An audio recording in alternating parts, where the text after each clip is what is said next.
এই প্রচণ্ড গরমে বেশি কিছু রান্না করতে ভালো না লাগলে গরম গরম ভাতের সাথে পাট পাতা দিয়ে মাখো মাখো মুসুরির ডালের এই রেসিপিটা ট্রাই করতে পারো। নমস্কার বন্ধুরা, পোর কিচেনে আবারও সবাইকে স্বাগত। আশা করছি সবাই খুব ভালো আছেন, আমিও ভালো আছি। আজকে হাজির হয়েছি পাট পাতার ডালের রেসিপি নিয়ে, তাই ভিডিওটি স্কিপ না করে পুরোটা দেখার অনুরোধ রইল। প্রথমেই আমি 1 কাপ মুসুরির ডাল জল দিয়ে ভালো করে ধুয়ে পরিষ্কার করে নেব। এখানে একটা কথা বলে রাখি, আমার চ্যানেলের এই রান্নাগুলো যদি আপনাদের ভালো লেগে থাকে তাহলে লাইক, কমেন্ট আর শেয়ার করে দেবেন। এখানে আমি 1 আঁটি পাট শাক নিয়েছি। প্রথমে আমি পাট শাক থেকে পাট পাতাগুলোকে আলাদা করে নেব, আর তারপরে পাট পাতাগুলোকে ভালো করে ধুয়ে ছোট ছোট করে টুকরো করে কেটে রাখবো।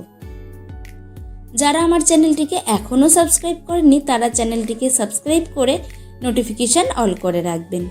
এবার একটা কড়ার মধ্যে নিয়ে নিচ্ছি ধুয়ে রাখা মুসুরির ডাল, আর দিচ্ছি কেটে রাখা পাট পাতাগুলো, আর দেব 1/2 চামচ লবণ, একটা টমেটো কুচি দিয়ে দিলাম, 3-4টে চেরা কাঁচা লঙ্কা দিচ্ছি। এবারে দিচ্ছি 1/2 চামচ লবণ আর 1/2 চামচ হলুদের গুঁড়ো, আর দেব 1 চামচ সর্ষের তেল। এবারে খুব ভালো করে ডাল পাট পাতাটাকে হাত দিয়ে মেখে নিতে হবে। এরকম নিত্য নতুন রেসিপি দেখার জন্য চ্যানেলের নোটিফিকেশান অল করে রাখবেন, যাতে আমি ভিডিও ছাড়লেই আপনারা সবার আগে দেখতে পারেন। ডাল পাট পাতা একসাথে ভালো করে মেখে নেওয়ার পর ডাল সেদ্ধ হওয়ার পরিমাণে জল দিয়ে দেব।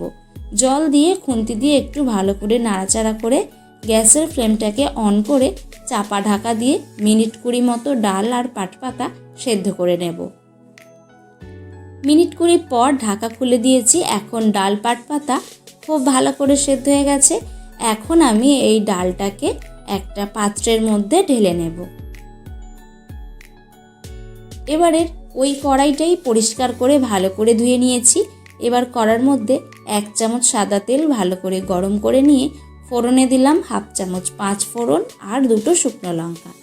ফোড়নটাকে একটু নাড়াচাড়া করে নেব যতক্ষণ না ফোড়ন থেকে একটা সুন্দর গন্ধ বেরিয়ে আসছে। ফোড়ন থেকে একটা সুন্দর গন্ধ বেরিয়ে আসলে দিয়ে দেব রসুন কুচি আর পেঁয়াজ কুচি। এবার রসুন কুচি আর পেঁয়াজ কুচিটাকে একদম লাল করে ভেজে নিতে হবে। কিছুক্ষণ নাড়াচাড়া করে নিয়েছি। দেখুন পেঁয়াজ আর রসুন কুচিটা এখন একদমই লাল করে ভাজা হয়ে গেছে। এবারে এখন দিয়ে দেব সেদ্ধ করে রাখা ডাল পাট পাতাটা। এবারে কিন্তু গ্যাসের ফ্লেমটাকে একদম হাইতে করে রেখে খুব ভালো করে নাড়াচাড়া করে নিতে হবে যতক্ষণ না ডালের মধ্যে যে জলটা আছে সেই জলটা একদম শুকনো হয়ে গিয়ে মাখো মাখো হয়ে আসছে। ততক্ষণ কিন্তু আমি ডালটাকে ভালো করে নাড়াচাড়া করে নিয়েছি। দেখুন এখন খুব সুন্দর মাখো মাখো হয়ে গেছে। এখন আমি নামিয়ে নিয়েছি। আশা করছি আজকের এই মাখো মাখো পাট পাতা দিয়ে মুসুর ডালের রেসিপিটা আপনাদের একটু হলেও ভালো লেগেছে। যদি ভালো লেগে থাকে লাইক, কমেন্ট, শেয়ার করতে ভুলবেন না কিন্তু। আর যদি খুব বেশি ভালো লেগে থাকে তাহলে আপনাদের আত্মীয় পরিজন বা বন্ধুদেরকে শেয়ার করে দেবেন।